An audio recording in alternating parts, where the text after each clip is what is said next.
Dear participants, good morning from my side. It's my turn to introduce the plenary debate of this morning with a number of distinguished guests, with a short introduction to the problem that we would like to address and that President Monti has already somehow sketched in his own intervention.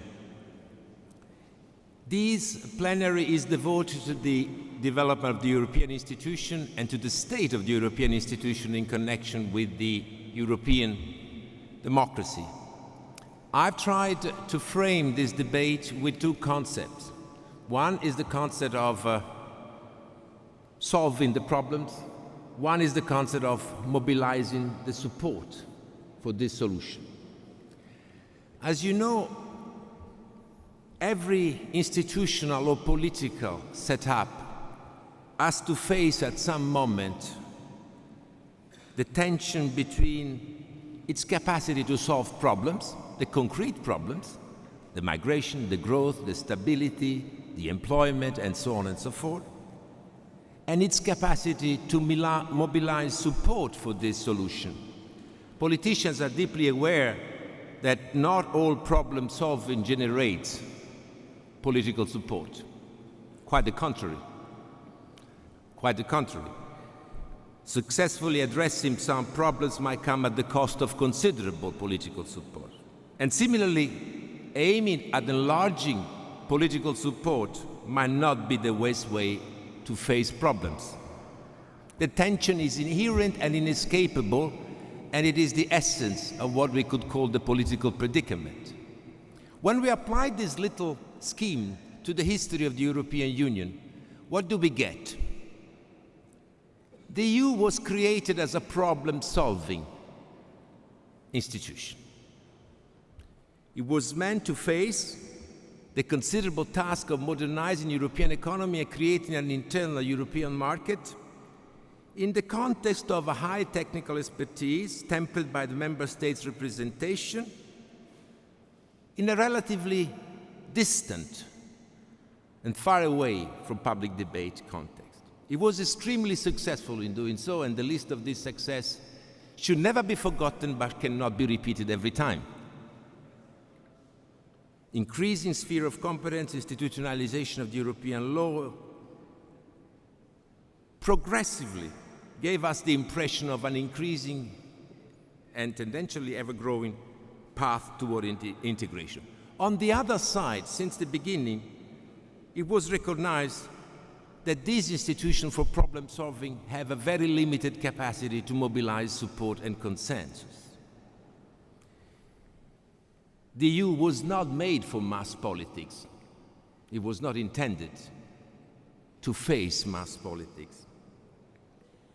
The modicum or the modest and timid insertion of republicanism, of democratic elements, the directly elected parliament, the uniform system, the citizen initiative, these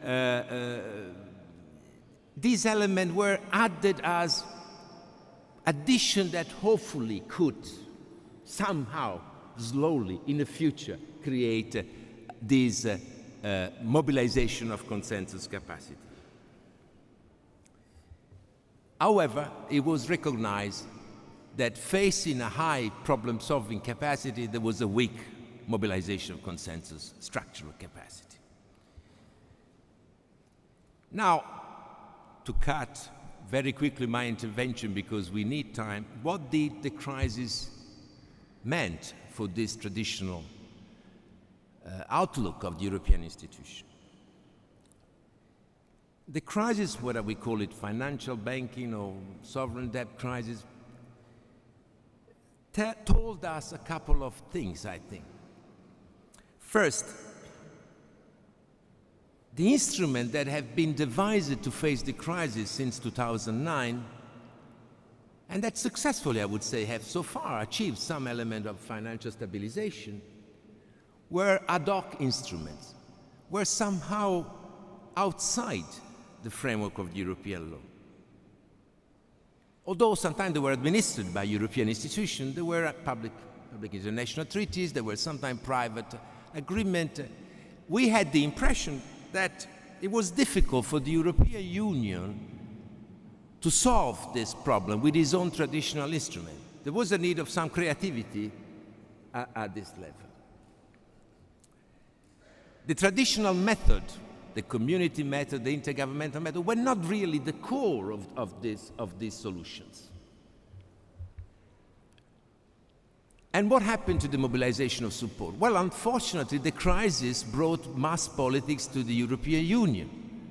It became evident that more and more European Union countries were heavily subject to intervention in key areas of their economic and fiscal policies, and that this was increasingly subject to contentious political reaction at home, if not at European level. The problem was that the new institutional solution being created somehow outside the classic European legal and political framework were less and less subject even to that tenuous and modicum system of democratic control and political support that existed in the Union. The European Parliament found difficult to insert itself into the financial crisis in any way. The Court of Justice and its own rulings would probably not be relevant for this area of Euro governance in the future. And most of the debates remain debates, very contentious debate at the national level, with policies that indeed were actually accepted by the member state, as President Monti remember, but very often national elites presenting them as external, exogenous imposition into the national political debate. It is not a chance that the institution that eventually came to the collective imaginary of the European citizen were the central bank, where the International Monetary Funds were a small group of technocrats within the Commission and also within the working group in the Council. There was very little capacity of managing emotions in this phase. Probably that was unavoidable. So the question for this panel is the following. The crises that generate solutions which have been so far successful, but have probably accentuated that traditional historical gap in the EU making between problem solving and mobilization of consensus. We have some doubts at the moment that the problem-solving capacity is still as good as it used to be. We hope certainly that the new ad hoc solution will be at some stage included again into the traditional European instruments, but that seems to be more difficult than in the past. This is not Schengen, this is not Prüm, this is not the social charter. And at the same time has weakened the already weak foundation of the democratic process within the EU. And paradoxically, we face a situation in which the division in the euro area between the public and the elites and between the debtor and the creditors seems sometimes bigger than the division between the euro area and the non-euro area, which is somehow paradoxical because European integration seems to be more at stake in the group of more integrated countries, which makes sometimes doubt myself about the two-speed Europe solution, in which it would seem that there is some homogeneity in the euro versus the non-euro countries, which I don't see.